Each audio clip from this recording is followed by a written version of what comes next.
नमस्कार प्यारे दोस्तों, मैं अंजीश मौर्य आप सभी का स्वागत करता हूं आपके अपने YouTube channel expert online classes में। दोस्तों, आज हम लोग देखिए इलेक्ट्रोस्टैटिक 60 नोट्स से रिवीजन चल रहा है। यहाँ पर सभी एग्जाम पॉइंट ऑफ व्यू से जितने भी इंपॉर्टेंट पॉइंट होते हैं सभी को हम लोग यहाँ पर डिस्कशन कर रहे हैं। तो आज हम लोग देखिए इसमें लेक्चर नंबर 2 पढ़ने वाले हैं।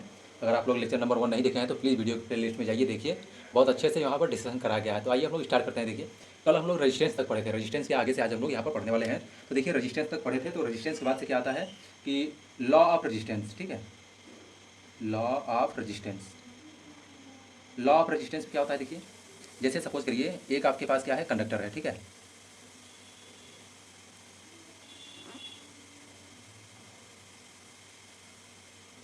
ये मान लीजिए आपके पास एक कोई कंडक्टर है। ठीक है, इसका क्रॉस सेक्शन एरिया जो है ए है, लेंथ क्या है, एल है, लेंथ एल है। इसमें मान लीजिए आई एम्पियर की करंट फ्लो होगी। ठीक है, इसका रेजिस्टेंस जो है वो आर है। ठीक, तो ये लॉ ऑफ रेजिस्टेंस में क्या होता है कि जो आर होता है, देखिए आर डायरेक्टली प्रोपोर्शनल किसके होता है, एल के होता है, और आर जो है वो इन्वर्सली प्रोपोर्शनल किसके होता है, ए के होता है। हम दोनों को कंबाइन करते हैं, देखिए तो आर एल बाई ए हो जाता है। ठीक,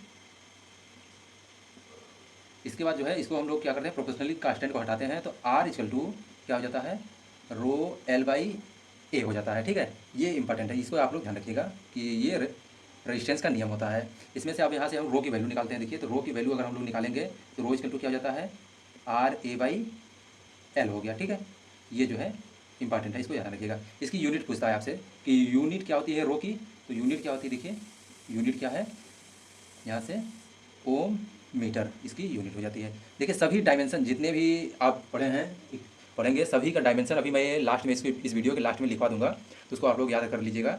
और बाकी हम लोग स्टार्ट करते हैं। देखिए इसके आगे पढ़ते हैं। और डिपेंडेंसी आप रो, देखिए रो किस पर डिपेंड करता है, रो किस पर डिपेंड करता है। ठीक है, डिपेंडेंसी ऑफ रो, रो को हम लोग क्या बोलते हैं, रजिस्टिविटी बोलते हैं या स्पेसिफिक रेजिस्टेंस बोलते हैं रो को। तो ये किस पर डिपेंड करता है, देखिए नेचर ऑफ मटेरियल पर डिपेंड करता है। किस पर, नेचर ऑफ मटेरियल पर, nature of material, nature of material पर डिपेंड करता है। ठीक है, और देखिए ये डिफरेंट डिफरेंट मटेरियल के लिए डिफरेंट डिफरेंट होता है। मतलब कि अगर जैसे कंडक्टर है, ठीक है, कंडक्टर का हम टेम्परेचर बढ़ाते हैं, ठीक है, टेम्परेचर बढ़ाएंगे तो रेजिस्टेंस जो होता है क्या होगा, वो बढ़ जाता है, रेजिस्टेंस बढ़ जाता है। ऐसे सेमी कंडक्टर होता है। देखिए सेमी कंडक्टर जो है ये कंडक्टर के लिए है। ठीक है, आप लिख दीजिए यहाँ पर, ये कंडक्टर के लिए है। ठीक है, कंडक्टर के लिए। ऐसे ही देखिए रेजिस्टेंस जो है आप टेम्परेचर बढ़ाएंगे, ठीक है, तो रेजिस्टेंस जो है वो घटेगा। किसके लिए घटेगा, ये सेमी कंडक्टर के लिए, सेमी कंडक्टर के लिए। ठीक है, सेमी कंडक्टर के लिए।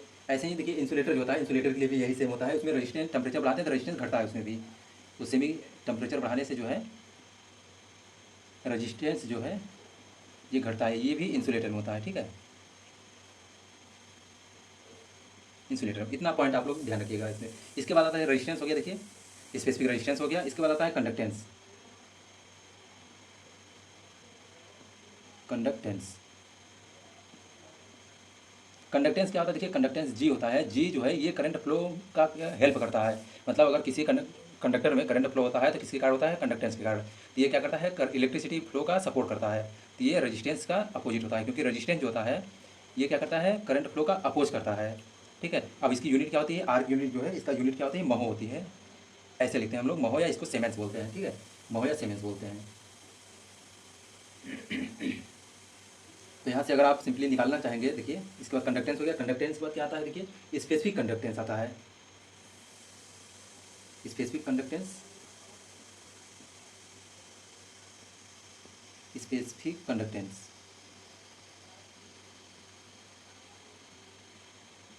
स्पेसिफिक कंडक्टेंस क्या होता है, देखिए इसको हम लोग सिग्मा से रिप्रेजेंट करते हैं। ठीक है, सिग्मा से रिप्रेजेंट करते हैं। और स्पेसिफिक कंडक्टेंस होता क्या है, तो ये सिग्मा इक्वल टू 1/रो होता है।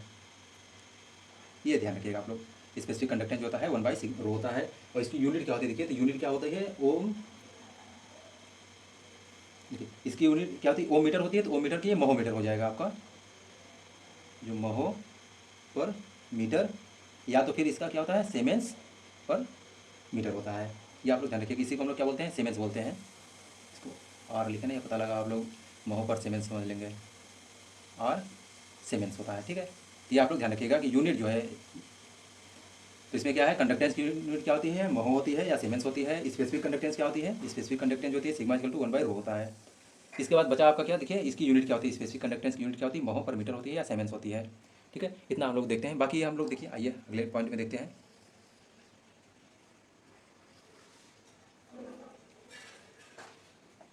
इसमें देखिए गॉस लॉ आता है। ठीक है, गॉस लॉ देखिए होता क्या है एक्चुअल में गॉस लॉ। बहुत ज़्यादा तो मैं यहाँ पर नहीं बता पाऊंगा क्योंकि टाइम टेकन हो जाएगा। अगर आप लोग कहेंगे तो थ्योरी मैं एक पढ़ा दूंगा पूरा।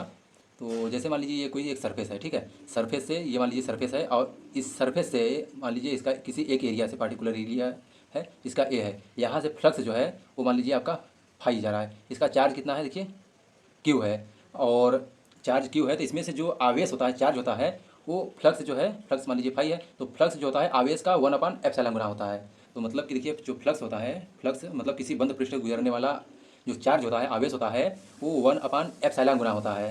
तो इसको हम लोग क्या लिख सकते हैं, देखिए 1/ε, बस एप्सिलॉन करिए, ये एप्सिलॉन इंटू क्यू हो जाएगा। ये आपका गॉस लॉ होता है, आपसे डायरेक्टली पूछ सकता है। इसमें देखिए कई वेक्टर फॉर्म में होते हैं तो इसको ईडीएस होता है। देखिए जैसे आप अगर इसको इंटीग्रल फॉर्म में लिखेंगे तो किसी भी क्लोज सरफेस, ये क्या है, क्लोज सरफेस है, ईडीएस होता है। E D S equal to आपका क्यू अपान ये एप्सिलॉन नॉट हो जाएगा। ठीक, इसको और भी आप डिराइव करके लिख सकते हैं, तो इसको क्या लिखेंगे, डी डी एस लिख देते हैं। तो यहाँ से देखिए डी एस इक्वल टू क्या हो जाएगा आपका, क्यू हो जाता है। ठीक, ये इंपॉर्टेंट है, इसको आप लोग ध्यान रखिएगा। इसके बाद देखिए नेक्स्ट पॉइंट आता है, हम लोग इसमें देखते हैं, अगर आप इसी को डिफरेंशियल फॉर्म में लिखना चाहेंगे तो डिफरेंशियल फॉर्म में देखिए क्या होता है, डिफरेंशियल फॉर्म में इसको हम लोग डाइवर्जेंस लिखते हैं ऐसे, डेल्टा जो है डाइवर्जेंस डी इक्वल टू क्या हो जाएगा आपका, रो हो जाएगा। ये सभी इंपॉर्टेंट पॉइंट है, आपसे डायरेक्टली फार्मूला पूछ लेता है कभी कभी, तो आप लोग इसको ध्यान रखिएगा। इसके बाद देखिए इंसुलेशन रजिस्टेंस होता है, केबल का insulation resistance, insulation resistance, resistance of cable. तो इंसुलेशन रजिस्टेंस ऑफ केबल के लिए देखिए, इसके लिए डायरेक्टली फार्मूला आप लोग ध्यान रखिए कि जो आर होता है, देखिए आर इंसुलेशन, आर इंसुलेशन जो है, आर इंसुलेशन देखिए क्या होता है, 2.303 रो लॉग d2/d1 अपान में 2πl होता है। ठीक है, d1/d2 क्या होता है, इंटरनल रेडियस होता है और एक्सटर्नल रेडियस होता है। इसमें देखिए क्या है, जैसे मैं देखिए एग्जाम पॉइंट ऑफ व्यू से आप लोगों को बस बता रहा हूँ। बाकी आप लोग अगर कहेंगे तो थ्योरी, अगर आप लोग को थ्योरी चाहिए तो कंप्लीट बताइएगा, मैं पीडीएफ से पढ़ा दूंगा, लिखवाने में यार टाइम थोड़ा ज़्यादा लग जाएगा। तो और डिजिटल बोर्ड तो है नहीं, आप लोग थोड़ा सा सपोर्ट कीजिए, शायद हो सकता है इन फ्यूचर डिजिटल बोर्ड भी आ जाए। ठीक है, देखिए हम लोग इसको फार्मूला लिखते हैं, 2.303 रो लॉग d2/d1 डिवाइडेड बाई पूरा के कितना हो जाता है, 2πl। देखिए इसमें मेन हमारा बताने का मतलब ये है कि जो केबल होता है, केबल में इंसुलेशन रेजिस्टेंस होता है, आर इंसुलेशन जो रेजिस्टेंस होता है वो इनवर्सली प्रोपोर्शनल किसके होता है, लेंथ के होता है। लेकिन जो नॉर्मल रेजिस्टेंस होता है, कोर कंडक्टर का रेजिस्टेंस होता है, वो लेंथ के डायरेक्टली प्रोपोर्शनल होता है। देखिए यहाँ पर जो है लेंथ के वो डायरेक्टली प्रोपोर्शनल होता है, देखिए यहाँ पर। लेकिन इंसुलेशन रेजिस्टेंस जो होता है वो लेंथ के यूनिवर्सली प्रोपोर्शनल होता है, इससे न्यूमेरिकल आता है कभी कभी। तो आप लोग इसको देखिए, ये आपका insulation resistance R1 divided by R2 equal to L2/L1 हो जाएगा। इससे आप लोग, जिससे दोनों केबल का लेंथ दे देगा आपको, केबल का लेंथ दे देगा, और उसके बाद एक केबल का रेजिस्टेंस दे देगा, दूसरे केबल का रेजिस्टेंस पूछ लेगा, या तो फिर दोनों केबल का रेजिस्टेंस दे देगा, आपसे लेंथ पूछ लेगा। तो आप लोग इसको फार्मूला को ध्यान रखिएगा। Connection of combination of resistances,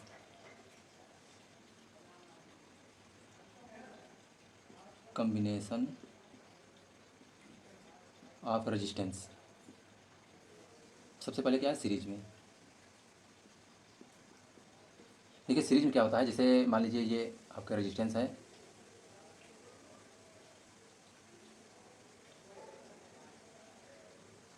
मान लीजिए सपोज करिए 3 रेजिस्टेंस है, ये आपका R1 है, R2 है, R3 है। इसमें करंट जो है आई फ्लो हो रही है, तो टोटल रेजिस्टेंस कितना हो जाता है, देखिए सीरीज में डायरेक्टली रेजिस्टेंस जो है वो ऐड हो जाता है। तो R total equal to R T equal to R1 plus R2 plus R3 हो जाएगा। ये आपका टोटल रेजिस्टेंस हो जाता है। ठीक है, सीरीज में क्या होता है, देखिए करंट जो होता है, करंट जो होता है वो इक्वल होता है, इक्वल होता है। वोल्टेज जो होता है क्या होता है, वो डिफरेंट डिफरेंट होता है, डिफरेंट डिफरेंट होता है। ठीक है, इतना आप लोग सीरीज में याद रखिएगा। बाकी देखिए और एक है, जैसे मान लीजिए अगर सीरीज में अगर यन इक्वल रेजिस्टेंस, ठीक है, n equal resistance connected in series, तो आर जो है टोटल देखिए कितना हो जाएगा, आर टोटल हो जाएगा एन इंटू आर हो जाएगा।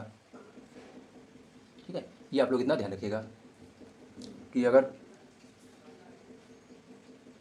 यन इक्वल रेजिस्टेंस है, यन समान रेजिस्टेंस है, मान लीजिए आर ओम के यन रेजिस्टेंस है और सभी का जो वैल्यू है वो आर है, तो इसमें टोटल रेजिस्टेंस कितना, अगर सीरीज में हम कनेक्ट कर देते हैं तो टोटल रेजिस्टेंस कितना हो जाएगा, यन इंटू आर हो जाएगा। ये आप लोग ध्यान रखिए कितना। ठीक है, अगर आपको स्क्रीनशॉट लेना हो तो स्क्रीनशॉट ले लीजिए। आइए हम लोग नेक्स्ट पॉइंट, ठीक है, स्क्रीनशॉट ले लीजिए। आइए हम लोग नेक्स्ट पॉइंट देखते हैं। देखिए आइए हम लोग पैरेलल कनेक्शन देखते हैं। देखिए सीरीज कनेक्शन हो गया, पैरेलल कनेक्शन। ठीक है, parallel connection, parallel connection, parallel connection क्या, देखिए हम लोग यहाँ पर अगर रेजिस्टेंस है,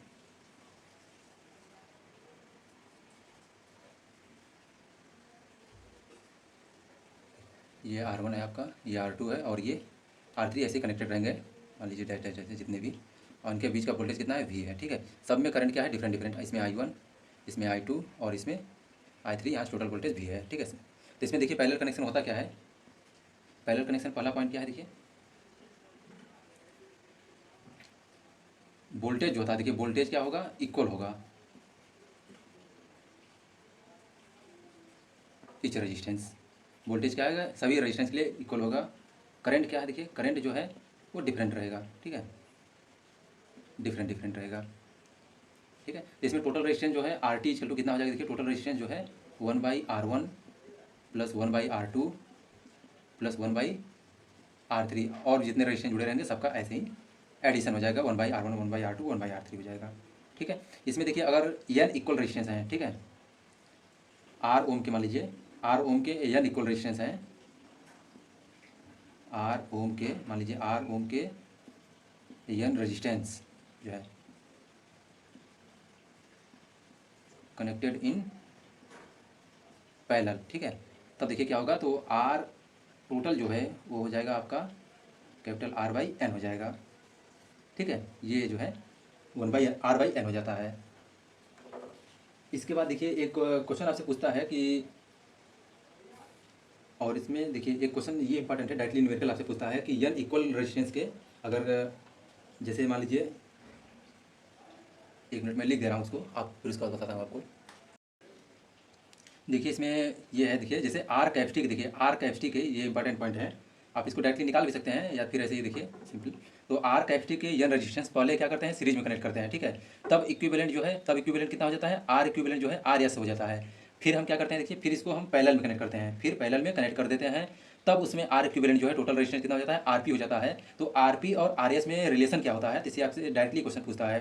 तो आरपी आरएस अपन आर सीरीज में जो इक्विवेलेंट रेजिस्टेंस है डिवाइडेड बाई आर पैरेलल जो रेजिस्टेंस है वो एन स्क्वायर के बराबर हो जाता है। यही से देखिए यहाँ से जो सीरीज में होता है और पैरेलल में, तो इसी को दोनों को डिवाइड कर दिए। देखिए आर एस जो होता है डिवाइड बाई आर पी जो है, ये क्या हो जाता है, देखिए आर सीरीज में जो होता है एन इंटू आर होता है, और आर पैरेलल जो होता है R/N होता है। देखिए आर से आर कट जाएगा तो ये आपका एन स्क्वायर हो जाता है, ये यहीं से आता है।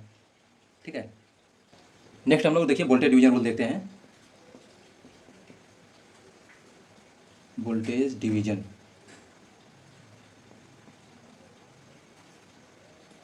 Voltage division rule, voltage division rule कहाँ लगाएंगे भैया, तो वोल्टेज डिवीजन रूल जो होता है उसको हम लोग सीरीज में लगाते हैं, पैरेलल मत लगा दीजिएगा। ठीक है, सीरीज में लगाते हैं हम लोग वोल्टेज डिवीजन रूल। यहाँ से देखिए हम लोग वोल्टेज डिवीजन रूल, ये आपका रेजिस्टेंस हो गया। ठीक है, यहाँ से आप वोल्टेज दे दिए, ये भी सप्लाई जा रहा है। ठीक है, यहाँ से ये इस पर कितना वोल्टेज है, देखिए यहाँ पर वोल्टेज, इस पर रेजिस्टेंस जो है R1, ये R2 और ये R3 है। यहाँ वोल्टेज ड्रॉप कितना हो रहा है, V1 हो रहा है, यहाँ पर वोल्टेज ड्रॉप V2 हो रहा है, और यहाँ वोल्टेज ड्रॉप V3 हो रहा है। ठीक है, यहाँ वोल्टेज V1, और इसमें टोटल करंट कितना करंट फ्लो हो रही है, I करंट फ्लो हो रही है। अब यहाँ पर हम देखिए वोल्टेज डिवीजन रूल लगाते हैं। तो वोल्टेज डिवीजन रूल लगाने के लिए आप लोग जानते हैं, देखिए देखिए हम इस पर पहले में वोल्टेज डिवीजन रूल लगाएंगे। तो यहाँ पर हम वोल्टेज डिवीजन रूल का मतलब होता है कि R1 में कितना वोल्टेज ड्रॉप हो रहा है, R2 में कितना वोल्टेज ड्रॉप हो रहा है, R3 में कितना वोल्टेज ड्रॉप हो रहा है, ये हम निकालते हैं। तो ये हम सीरीज में लगाते हैं, क्योंकि पैरेलल में देखिए वोल्टेज डिवीजन रूल नहीं लगा सकते हैं, क्योंकि पैरेलल में वोल्टेज होता है वो समान होता है। तो यहाँ पर देखिए हम V1 पे वोल्टेज निकालते हैं, पहले देखिए V1 पर वोल्टेज निकालते हैं। यहाँ पर देखिए तो V1 के वोल्टेज निकालने के लिए हम क्या करेंगे, देखिए तो टोटल वोल्टेज होता है, टोटल वोल्टेज डिवाइड बाई ये इस पर जिस पर वोल्टेज ड्रॉप निकालना है उस पर हम क्या करते हैं, उसका रेजिस्टेंस को लेंगे। तो टोटल वोल्टेज V हो गया आपका, टोटल वोल्टेज कितना है देखिए V है, ठीक है। इसके बाद इसके V1 पर हम निकाल रहे हैं, तो V1 का रेजिस्टेंस देखिए, V1 का रेजिस्टेंस कितना है देखिए R1 डिवाइडेड बाई क्या है देखिए टोटल रेजिस्टेंस कर दीजिए। तो R1 plus R2 plus R3 हो जाएगा।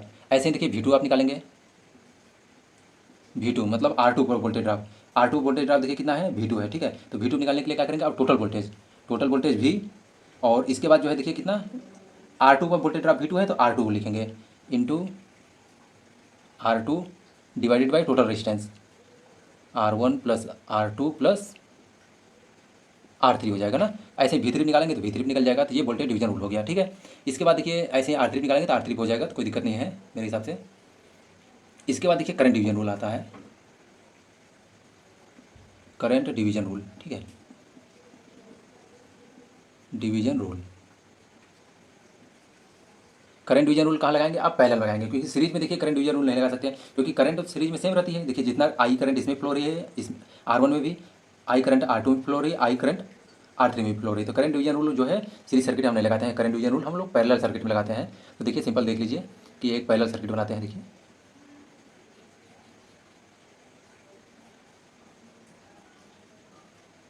Sorry parallel circuit.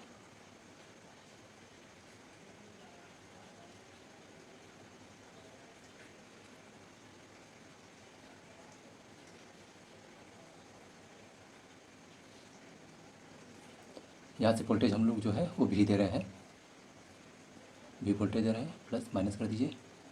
ये R1 R2 resistance, R3 resistance, इसमें करंट कितना I1, इसमें I2, ये वाले थर्ड ब्रांच में I3 जा रही है करंट, ठीक है। और टोटल करंट कितना है, ये I फ्लो हो रही है यहाँ से, ठीक है। तो देखिए I करंट जो टोटल करंट है, और इसमें ब्रांच में देखिए रेजिस्टेंस, ठीक है, इस वाले ब्रांच में। तो हम क्या करेंगे देखिए, इसमें टोटल रेजिस्टेंस निकालते हैं हम लोग। देखिए I1 करंट हम फ्लो करा रहे हैं, तो I1 हमको निकालना है पहले वाले R1 ब्रांच में। देखिए तो R इक्विवेलेंट निकालने के लिए क्या करेंगे, देखिए सबसे पहले आपको क्या चाहिए, R इक्विवेलेंट चाहिए। तो R इक्विवेलेंट जो है, R इक्विवेलेंट कैसे निकालेंगे आप, देखिए R1 R2 R3 divided by R1 plus R2 plus R3, तीन का इक्विवेलेंट आप जानते हो निकालना। तो R1 R2 R3 divided by R1 plus R1 R2 plus R2 R3 plus R3 R1 हो जाएगा, ठीक है। ये इक्विवेलेंट रेजिस्टेंस आ गया आपका। इसके बाद देखिए आप करंट निकाल लीजिए। अब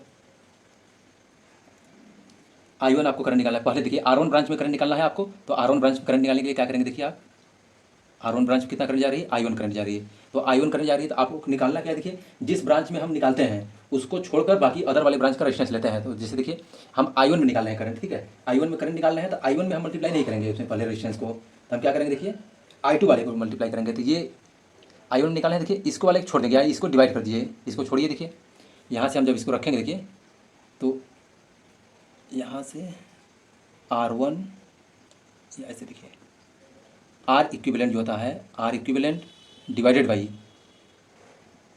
R1, ठीक है, R1 into total current I। यहाँ से देखिए टोटल करंट कितना जा रही है, यहाँ से टोटल करंट कितना जा रही है, I करंट जा रही है। तो I divide by R equivalent बटे में R1। अब इसको सॉल्व करेंगे आप, देखिए सॉल्व करेंगे तो आप सिंपल एकदम आ जाएगा। देखिए ऊपर से पूरा कट जाएगा, नीचे वाला बचेगा। देखिए तो यहाँ से देखिए क्या आ जाएगा आपका, R इक्विवेलेंट कितना है, R1 R2 R3 divided by देखिए R1 into R1 R2 plus R2 R3 और R2 R3 plus R3 R1 हो गया। R1 से R1 कट जाएगा। देखिए तो इसमें I जो है, देखिए I1 की वैल्यू कितना आ जाएगी, देखिए आपका total current I in bracket R2 R3 divided by R1 R2 plus R2 R3 plus R3 और R1, ये आ गया देखिए। तो इसका मतलब ये है देखिए, जैसे हम जिस ब्रांच के में करंट निकालते हैं उस वाले रजिस्टेंस का ऊपर में मल्टीप्लाई नहीं करते हैं, बाकी अदर का कर देते हैं। तो देखिए यहाँ से R1 की वैल्यू जो है ये आ जाएगी। यहाँ से देखिए इस वाले ब्रांच में हम देखिए करंट निकाले, पहले इस वाले ब्रांच में करंट निकाल रहे हैं तो इस वाले रजिस्टेंस का मल्टीप्लाई नहीं करेंगे ऊपर देखिए। तो इस वाले ब्रांच का नहीं हुआ तो R2 और R3 का मल्टीप्लाई हुआ है, देखिए R2 R3 का मल्टीप्लाई हुआ है, बटे में नीचे जो रहता है वो रहेगा ही, सिंपल। ऐसे I2 देखिए निकालेंगे, तो I2 निकालने के लिए क्या करेंगे देखिए, टोटल करंट I बटे में देखिए I2 निकालें तो I2 को मल्टीप्लाई नहीं करेंगे, R1 R3 कर देंगे multiply, R1 R3 divided by R1 R2 R2 R3 R3 R1, R1 R2 plus R2 R3 और प्लस R3 R1, ठीक है। ये हो गया आपका। ऐसे I3 निकालेंगे तो I3 निकल जाएगा, तो कोई दिक्कत नहीं है देखिए, ठीक है। इतना हो गया। इसके बाद देखिए एक क्यूब आता है, देखिए क्यूब का आप डायरेक्टली इसको याद रखिए कि जो क्यूब होता है, क्यूब के लिए क्या है, क्यूब इक्विवेलेंट रेजिस्टेंस, ठीक है, इक्विवेलेंट रेजिस्टेंस निकालने के लिए तो R इक्वल टू क्या हो जाता है, R इक्वल टू 5/6 R होता है। R की वैल्यू जो दिया रहेगा, मतलब जितना उसके डायगोनल पे जो है भुजा पर जो रेजिस्टेंस रहेंगे, जितने जितने रेजिस्टेंस रहेगा 5/6 इसमें मल्टीप्लाई कर देंगे तो आपको आ जाएगा, ठीक है। R/6 होता है। कन्वर्जन आता है देखिए, कन्वर्जन में स्टार डेल्टा कन्वर्जन, तो उसको हम लोग देख लेते हैं। आइए उसको देखते हैं। आप लोग स्क्रीनशॉट ले लीजिए देखिए इसका। देखिए हम लोग यहाँ पर स्टार डेल्टा कन्वर्जन और डेल्टा स्टार से डेल्टा में और डेल्टा से स्टार में कन्वर्जन देखते हैं। तो स्टार से डेल्टा में कन्वर्ट करने के लिए देखिए सबसे पहले हम क्या करते हैं, देखिए ये आपका स्टार कनेक्शन है, ये आपका स्टार कनेक्शन है। देखिए स्टार को हम लोग पहले डेल्टा में कन्वर्ट करते हैं, फिर उसके बाद डेल्टा को स्टार में कन्वर्ट करते हैं। कैसे करते हैं इसको हम लोग यहाँ पर देखने वाले हैं, ठीक है। तो देखिए स्टार को डेल्टा में कन्वर्ट करने के लिए हम क्या करेंगे, तो सबसे पहले देखिए क्या करते हैं हम इसको, इसी को स्टार में आप एज्यूम कर लीजिए, सपोज करिए कि इसको हम लोग क्या कर रहे हैं, स्टार में कन्वर्ट कर दे रहे हैं, ठीक है। ऐसे मान लीजिए, ठीक है। इसके बाद इसको मिला दीजिए आप ऐसे, और इसको भी आपस में से मिला दीजिए। देखिए ये आउटर वाला जो है वो डेल्टा बन गया, ठीक है। आप बनाने के लिए क्या करेंगे, देखिए ये जो है ये RAB है, RAB है, और ये RBC है, और ये RCA है, ठीक है। तो इसमें हम देखिए अब है क्या, देखिए RAB हमको निकालना है, ये वाला भुजा निकालना है RAB, देखिए ये वाला भुजा निकालना है RAB, ये वाला है ना। तो RAB ये निकालने के लिए हम क्या करेंगे, देखिए RA से देखिए कनेक्टेड है, ये वाला RAB किससे किससे कनेक्टेड है, RA से कनेक्टेड है और RB से कनेक्टेड है, ठीक है। RA और RB से कनेक्टेड है, तो हम क्या करेंगे RA को और RB को लिखेंगे ओनली। देखिए RAB,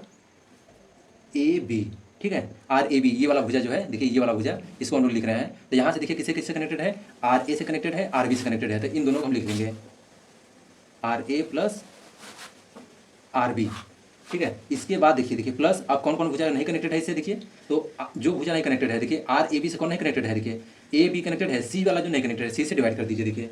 तो इसमें हम क्या करें, देखिए C वाले से जो है हम डिवाइड कर देते हैं इसमें। तो RB RC RA RB, RA और RB का मल्टीप्लाई कर दीजिए और C वाले से RC से डिवाइड कर दीजिए। देखिए बिल्कुल आसान है, कुछ भी नहीं करना है आपको। देखिए जो भुजा हम लिख रहे हैं, देखिए ये वाला RAB लिख रहे हैं, तो RA RB कर दीजिए, RA प्लस RB और plus RA into RB divide by जो भुजा इसे कनेक्टेड नहीं है उसे डिवाइड कर दीजिए, देखिए तो RC कनेक्टेड नहीं है उसे डिवाइड कर दीजिए। ऐसे देखिए RBC लिखेंगे, तो RBC निकालने के लिए क्या करेंगे, देखिए RB वाला भुजा देखिए इसे कनेक्ट, इस वाले से कौन कनेक्टेड है, देखिए RBC ये है, तो इस वाले से कौन सा कनेक्टेड है, RB कनेक्टेड है, RC कनेक्टेड है, तो इसको लिखेंगे क्या RB प्लस RC और plus RB into RC divide by कौन कनेक्टेड नहीं है, देखिए RBC से कौन नहीं कनेक्टेड है, RA जो है देखिए कनेक्टेड नहीं है, तो RA से डिवाइड कर दीजिए, इसमें RA से डिवाइड कर दीजिए। देखिए ये आपका सिंपल हो गया। इसके बाद देखिए ऐसे RAC जो निकालते हैं, देखिए ये वाला भुजा, ये भुजा हो गया, देखिए ये भुजा हो गया। अब बचा कौन सा, देखिए ये वाला भुजा बचा आपका RCA, मतलब ये वाला भुजा जो है आपका बचा, इसको आप लिख दीजिए, देखिए R जो है CA RCA, देखिए RCA, देखिए ये वाला भुजा हम निकाल रहे हैं। देखिए ये किससे किससे कनेक्टेड है, इस वाले से और इस वाले से कनेक्टेड है, मतलब RA से कनेक्टेड है, RC से कनेक्टेड है, RB से नहीं कनेक्टेड है, तो R क्या लिखेंगे, देखिए RA plus RC plus RA RC divided by कौन सा नहीं कनेक्टेड है, देखिए RB जो है नहीं कनेक्टेड है, तो RB डिवाइड बाई RB। देखिए ये आपका देखिए स्टार से डेल्टा में कन्वर्जन हो गया। अगर ये देखिए स्टार से अगर डेल्टा में, ठीक है, अगर ये सभी रजिस्टेंस समान समान रहते हैं, ये भी मान लीजिए R का है, ये भी R है, ये भी R है, मतलब स्टार में कनेक्टेड है, और सभी ऐसे समझिए कि अगर कोई R समान रेजिस्टेंस जो है वो स्टार में कनेक्टेड है, तो उसका इक्विवेलेंट डेल्टा में कितना होगा, तो R जो है वो स्टार में जो है वो डेल्टा में कनेक्ट करेंगे, तो 3 इंटू आर हो जाएगा, 3 गुना हो जाएगा डेल्टा में। ये से डायरेक्टली आपको न्यूमेरिकल पूछ सकता है, तो इसको ध्यान रखिएगा कि अगर स्टार जो है स्टार में कनेक्टेड है उसको डेल्टा में कन्वर्ट कर रहे हैं तो उसका जो इक्विवेलेंट होगा क्या हो जाएगा, 3 इंटू आर हो जाएगा, 3 गुना बढ़ जाता है। ठीक है, अब ऐसे डेल्टा में देखिए, डेल्टा में क्या है, डेल्टा में बिल्कुल आसान है। देखिए आप डेल्टा में कन्वर्ट करने के लिए क्या करेंगे, देखिए ये देखिए डेल्टा हो गया आपका। डेल्टा में कन्वर्ट करने के लिए क्या करेंगे, देखिए ये आपका डेल्टा में है, तो इसको कन्वर्ट करने के लिए हम क्या करते हैं, देखिए ये आर ए, ये आर बी और ये आर सी मान लीजिए, तो यहाँ इसको भी लिख लीजिए।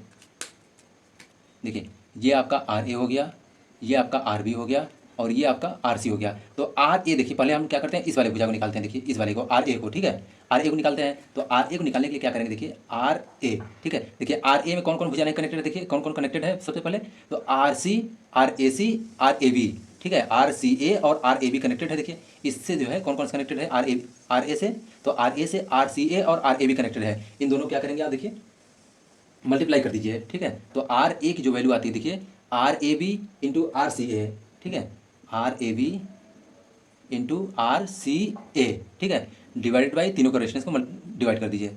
तो R A B plus R B C plus R C A, ये आपका देखिए आर ए की वैल्यू आ गई। क्या करना है, देखिए सिंपल, इसको आप स्टार में करना है। देखिए आर ए की वैल्यू निकालना है, तो आर ए से जो भुजा कनेक्टेड है उसको आप मल्टीप्लाई कर दीजिए, डिवाइड बाई टोटल जो आपकी भुजा है उससे डिवाइड कर दीजिए। देखिए हम आर ए की वैल्यू निकाल रहे हैं, तो आर ए की वैल्यू क्या हो जाएगी, देखिए सिंपल से कि R A R B divide by total resistance. ऐसे आर बी निकालेंगे। देखिए तो आर बी निकालने के लिए क्या करेंगे, देखिए आर बी जो है ये आपका आर बी है, ठीक है, ये आर बी है। तो आर बी हम क्या करेंगे, देखिए आर बी कौन कौन कनेक्टेड है, R A B R B C connected है। तो R A B R B, R देखिए R A B into R B C divide by क्या हो जाएगा, R A B plus R B C plus R C A, ये आपका R B की value आ गई, ठीक है। ऐसे ही आर सी की निकालेंगे। देखिए आर सी की वैल्यू निकालेंगे, तो आर सी की वैल्यू क्या हो जाएगी, देखिए तो आर सी कौन सा है, ये देखिए, तो आर बी सी से कनेक्टेड है और आर सी ए से कनेक्टेड है। देखिए तो आर बी सी आप निकाल दीजिए, देखिए simply R B C into R C A divided by कितना हो जाएगा, R A R B plus R B C और प्लस आर सी ए हो जाएगा। ये आपका ये हो गया, ठीक है, इसको ध्यान रखिएगा। अब देखिए इसमें अगर आर इक्वल रेजिस्टेंस है, आर रेजिस्टेंस जो है डेल्टा में कनेक्टेड है, उसको हम स्टार में कनेक्ट करते हैं, कन्वर्ट करते हैं, कितना हो जाएगा, तो आर जो है वो डेल्टा में जो है वो 3 टाइम्स जो है आर स्टार का जो है 1/3 गुना हो जाता है। ये आप लोग ध्यान रखिएगा इसको, ठीक है। अगर स्टार में कन्वर्ट करते हैं तो इतना हो जाएगा, या तो फिर ऐसे समझिए कि अगर स्टार से डेल्टा में कन्वर्ट कर रहे हैं, आर मान का रेजिस्टेंस है तो R/3 हो जाता है, ठीक है, स्टार में आता है तो इसको ध्यान रखिए इतना।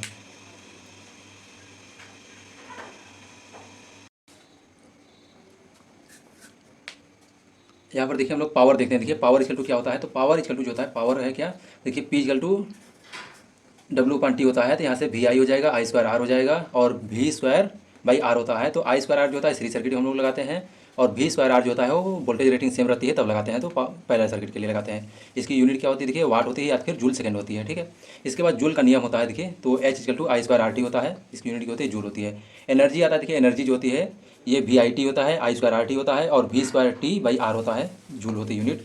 1 किलोवाट आवर में देखिए पूछता है आपसे कि 1 किलोवाट आवर किसके बराबर होता है, तो 3.6 × 10⁻6 जूल के बराबर होती है। एक कैलोरी जो होती है, एक कैलोरी में 4.186 जूल होता है और 1 किलो कैलोरी जो होती है, 1 किलो कैलोरी में 860 किलो कैलोरी होता है। ये इंपॉर्टेंट है, कई बार आपसे पूछा गया है कि 1 किलो कैलोरी जो होता है किसके बराबर होता है, तो 1 किलो कैलोरी किसके बराबर होता है, 860 किलो कैलोरी के। ये इंपॉर्टेंट है, ठीक है, ये इंपॉर्टेंट है। इसके बाद 1 किलो कैलोरी को ही हम लोग क्या बोलते हैं, 1 किलो कैलोरी को हम लोग बोर्ड ऑफ ट्रेड यूनिट बोलते हैं, BTU बोलते हैं, ठीक है। 1 kg में 9.8 न्यूटन होता है, 1 ग्राम में 981 डाइन होता है, 1 मीटर में जो होता है 3.28 फुट होता है, इसी को हम लोग 3.30 लिख देते हैं, ठीक है। 1 न्यूटन में जो है 10⁵5 अर्ग डाइन होता है, 1 न्यूटन जो है 10⁵5 डाइन होता है और 1 जूल जो होता है, 1 जूल में 10⁻7 अर्ग होता है। 1 वाट जो है, 1 वाट देखिए 10⁻7 अर्ग पर सेकंड होता है। 1 HP बराबर होता है, 1 HP बराबर कितना होता है, 735 वाट होता है। और 1 किलो वाट जो होता है, 1 किलो वाट किसके बराबर होता है, तो 1.36 HP के बराबर होता है। इसके बाद देखिए अल्फा टेम्परेचर कॉफिशिएंट से आता है, तो RT equal to R0 1 + alpha T होता है। इसके बाद अल्फा की जो है अल्फा इक्वल टू अगर निकालेंगे तो RT - R0 हो जाता है अपन R0 × LT हो जाता है। इसके बाद अगर दो रेजिस्टेंस के लिए दिया है तो RT equal to R1 1 + alpha T2 minus T1 हो जाता है। ठीक है, अल्फ़ा जो है देखिए हमारे सबसे लोएस्ट, मतलब हम चाहते हैं क्या है कि लो वैल्यू हो। जैसे कोई पदार्थ होता है, जैसे टेम्परेचर बदलने पर, जैसे टेम्परेचर अगर बढ़ाते हैं तो अल्फ़ा जो है वो घटता है। टेम्परेचर बढ़ाने से जो है अल्फ़ा जो होता है ये घटता है। तो मतलब कि 0 डिग्री टेम्परेचर पर जो है अल्फ़ा जो है वो सबसे हाईएस्ट होगा। आपसे क्वेश्चन पूछ सकता है कि 0 डिग्री पर अल्फ़ा जाता होगा कि 10 डिग्री पर ज़्यादा होगा, तो 0 डिग्री पर जो है अल्फ़ा ज़्यादा होगा। कमेंट करके ज़रूर बताइएगा, और वीडियो आप लोग लाइक कीजिए, चैनल को सब्सक्राइब कीजिए और बेल आइकन को प्रेस कर लीजिए, जिससे कोई भी वीडियो अपलोड की जाती है उसका नोटिफिकेशन जाए। आप हमारे टेलीग्राम चैनल जुड़ सकते हैं, जिसका लिंक वीडियो के डिस्क्रिप्शन में दिया गया है। ठीक है दोस्तों, thank you so much for watching my video.